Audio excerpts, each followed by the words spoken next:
వంటగదిలో అమ్లన్నీ తోమేశావా? పాత సినిమాల్లో సూర్యకాంతంలా మాట్లాడకండి.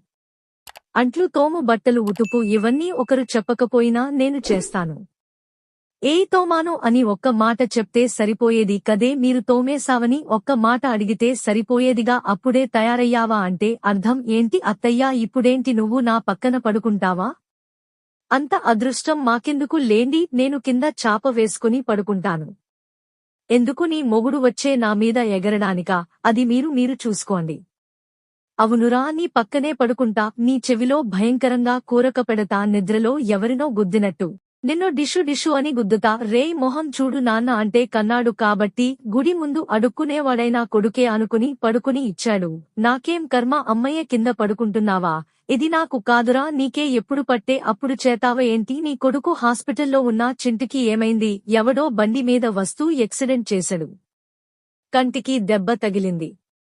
నేను వెంటనే బయలుదేరి వస్తాను. బాలు, మీనా ఇక్కడే ఉన్నారా? బాలు వెళ్ళగానే ఫోన్ చేస్తాను. నువ్వేంటి ఇక్కడ? ఎవరో ఏంటో తెలియకుండా నువ్వు ఎంతలా కంగారు పడుతున్నావా ఏంటి? పార్లర్ అమ్మా?